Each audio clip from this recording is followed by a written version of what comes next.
Olá, gente, tudo bem? Estamos aqui novamente no nosso canal e é um prazer estar com vocês novamente.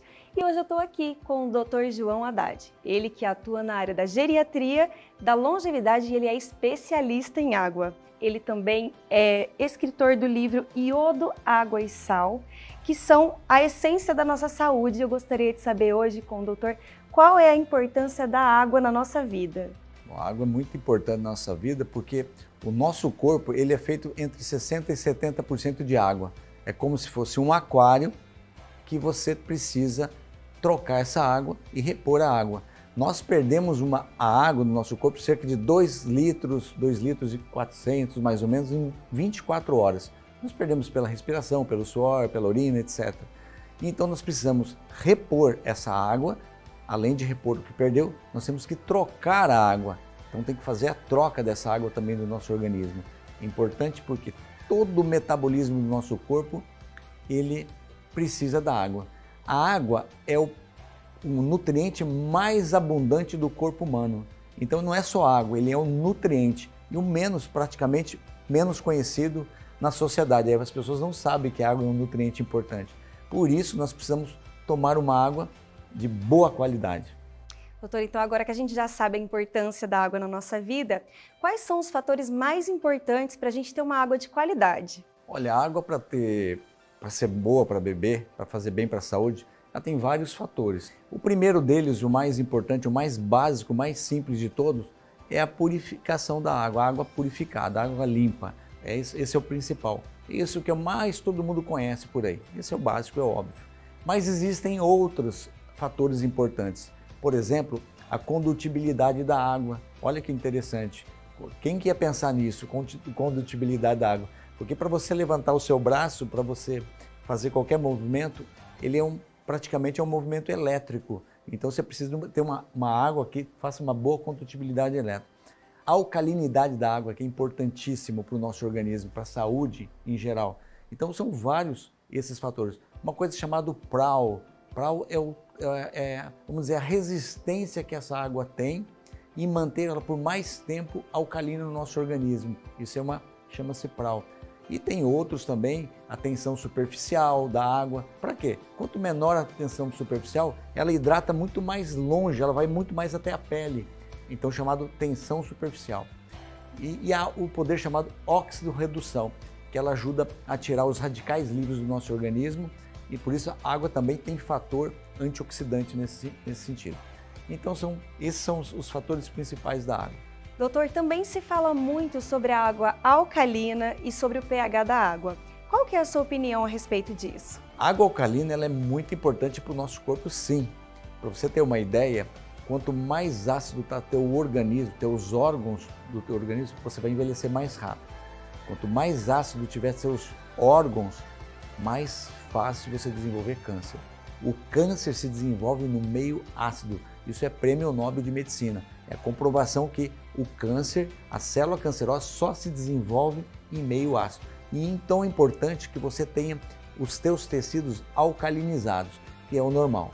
Então vamos dar um exemplo. Você toma uma água alcalina, por exemplo, de um pH 9. O que é alcalino? Alcalino é aquilo que está acima de 7,4, 7,5, porque o nosso sangue ele consegue manter o pH na faixa de 7,3, 7,4. Esse é o pH do sangue, para entender. O que está acima disso é alcalino. Então, até o pH 8, 9, 10 é alcalino. Abaixo disso é ácido. Então, vamos entender. Você toma uma água alcalina de pH 9, por exemplo, você tomou. Quando esse pH 9 cai no teu estômago, o que acontece? O corpo vai fazer de tudo para acidificar de novo o estômago, porque o estômago é ácido.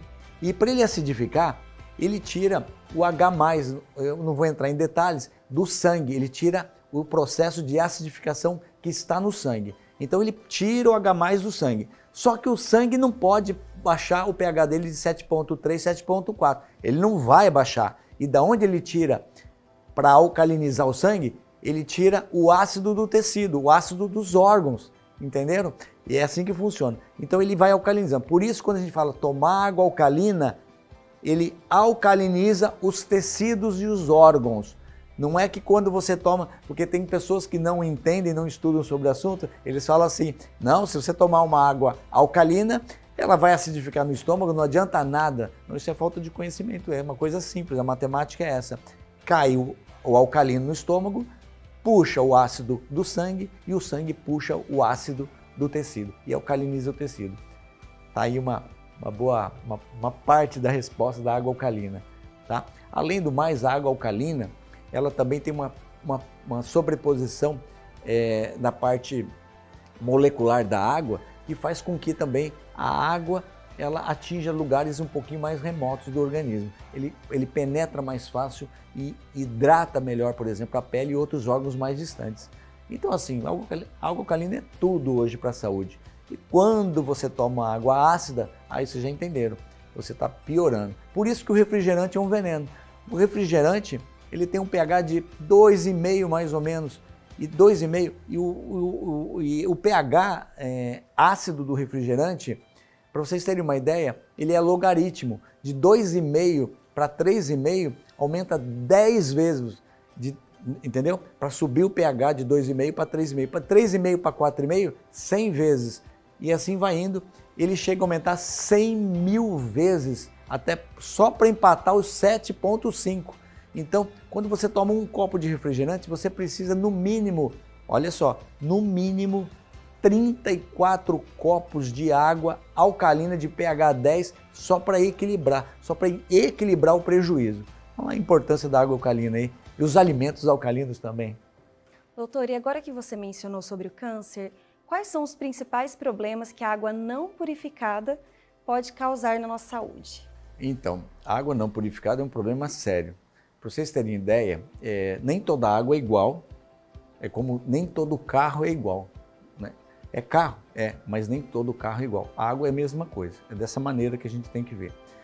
E a água essa que chega na nossa torneira em casa, pela Organização Mundial de Saúde, ela tem os fatores mínimos para ser considerada uma água potável.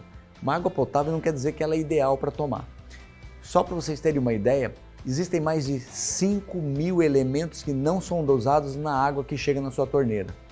E essa água que chega na sua torneira, por exemplo, ela contém muitos elementos tóxicos, por exemplo, os metais pesados, hormônios.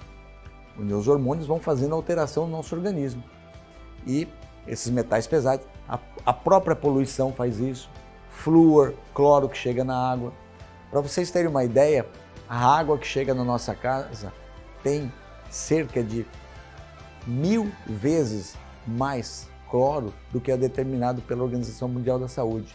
Então esse é um elemento. Agora junta com os metais pesados, com alumínio, mercúrio, os nossos rios são contaminados com mercúrio e assim vai. Então tem milhares de elementos que não são dosados na água, deveriam ser trabalhados. E para isso você vai precisar hoje em dia nós precisamos de tecnologia. Doutor, nós da Purifique trabalhamos um bom tempo para desenvolver uma tecnologia que retirasse o flúor da água. Então, por que é tão importante retirar o flúor da água? Então, é muito importante sim, porque o flúor, ele ocupa o lugar do iodo do nosso organismo, ele retira, ele joga ele para fora do corpo.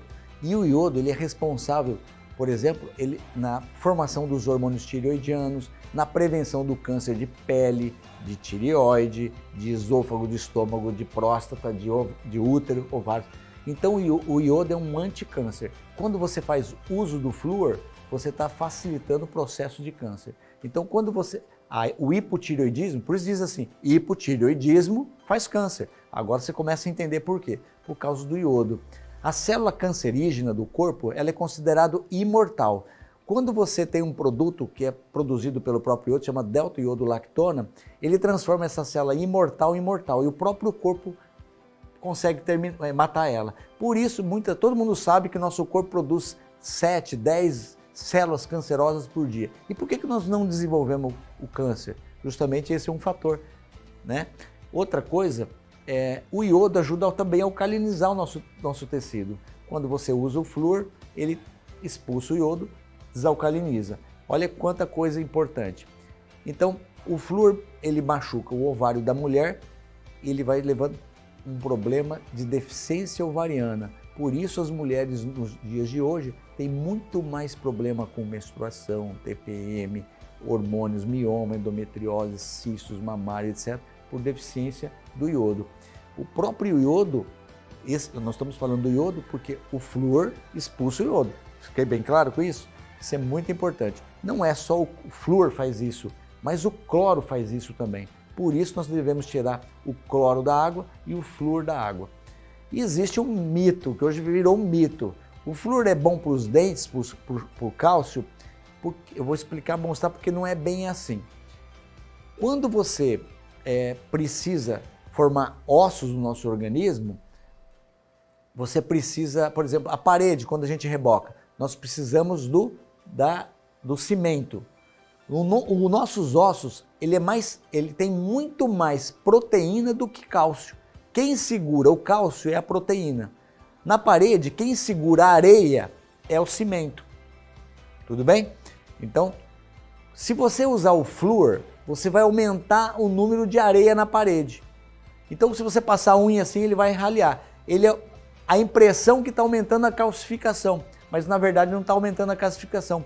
O risco de fratura é maior. Então, o flúor leva à fratura. Doutor, no nosso laboratório nós temos uma equipe de especialistas que é dedicada só em trazer soluções para tirar os metais pesados da água. E eu gostaria de saber quais são os malefícios que os metais pesados podem trazer para a nossa saúde. É claro que é muito importante tirar os metais pesados, porque os metais pesados, quando você ingere ele tem uma afeição à gordura, então ele intoxica o cérebro. E é quase impossível de retirar o metal pesado do cérebro e também da gordura. A gente produz gordura para diluir os metais pesados e os elementos tóxicos do organismo. Muitas vezes é assim. E o metal pesado, ele incorpora, quer dizer, ele toma conta dos receptores hormonais do corpo. Então não deixa com que os hormônios entrem nos receptores. Então ele vai atrapalhando isso aí também. Então, olha quanta importância de retirar o metal pesado. Então, o Parkinson, Alzheimer, esclerose, doenças neurodegenerativas cerebrais são causadas por isso. Fora que ele intoxica também outros órgãos do organismo, como o fígado, baço, rins, etc.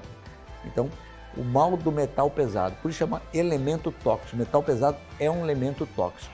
Doutor, e aqui no seu livro a gente viu que você deu uma atenção especial ao sal. Mas você recomenda colocar sal na água, é isso mesmo? É mais ou menos. Na verdade, o sal que nós estamos falando é um sal integral. E esse sal integral, por exemplo, o exemplo que eu estou dando aí, é o sal rosa do Himalaia. O sal rosa do Himalaia, ele contém de 84 a 94 minerais. E quando você toma uma água pura, na verdade é uma água pobre. Água pura é água pobre. Vamos entender. Se você mineraliza essa água, você está enriquecendo essa água. Se você espremer um limão, você está enriquecendo com vitaminas também e outros minerais na água. Então isso passa a ser uma água rica. Essa água, ela hidrata mais ainda, ela te dá energia. Se você tomar 2 copos de manhã, 2 copos à tarde, com água, com sal rosa do Himalaia dentro, você vai chegar à noite menos cansado e mais disposto. Então, lógico que eu indico o sal sim, uma pequena porção. Que porção? Sabe aquela colherzinha de cafezinho, a menorzinha que tem? A pontinha dela, não é nem ela rasa e nem ela em montanha, a pontinha dela para cada litro de água, essa é a indicação. Quando você toma então a água, você está tomando uma água mineralizada. E não se preocupem com o sal rosa, que ele tem impureza sim, tem uma areinha, tem uma coisinha ou outra. Então sempre vai ter um resíduo no fundo do copo, que faz parte dos sais integral. Sal marinho integral, sal de Guerlain, qualquer sal integral sempre vai ter uma impureza. Isso não vai fazer mal. O sal que faz mal, e eu não indico, e qualquer médico no Brasil, no mundo não indica, é o sal refinado, é aquele sal de mesa. Então, você além de estar concentrando cloreto de sódio, e aquilo, lógico, aquilo vai fazer mal para a sua pressão, vai fazer mal para tudo, e vai acidificar o teu tecido. Então, para ter uma ideia, sal integral, ele alcaliniza o tecido. Sal refinado, ele acidifica. Então, quando você está usando o sal certo, misturado com a água certa, você está se nutrindo melhor. Doutor, eu confesso que essa conversa me deixou bem preocupada, mas eu também estou bem aliviada porque para cada problema que você colocou aí para a gente da água não purificada, nós da Purific temos uma solução. Então, agradeço muito pelo seu tempo, agradeço muito por compartilhar com a gente esse reconhecimento e por aceitar o nosso convite. E pessoal, quem quiser também deixar mais perguntinhas aí, a gente tem um contatinho aqui, né, do nosso doutor, deixe suas perguntas aqui e a gente vai fazer novos vídeos respondendo para vocês. Muito obrigada pela sua presença. Eu que agradeço pelo convite, né, e sempre que precisar eu estou à disposição para ajudar. Obrigada. Gente, então é isso. Hoje foi esse o tema do nosso vídeo. Acho que agora tá todo mundo bem alerta, né? Inclusive, meu copinho d'água tá aqui do lado, já vou tomar. Agradeço muito vocês por terem assistido o nosso vídeo. Quem ainda não se inscreveu, se inscreve para vocês ficarem por dentro de tudo sobre a água, sobre qualidade, sobre a sua saúde. E a gente se vê no próximo, mas assim, não esqueçam, se vocês têm dúvidas sobre esse assunto ou qualquer outro assunto relacionado à água, pode colocar aqui pra gente nos comentários que a gente vai responder nos próximos vídeos. Até a próxima!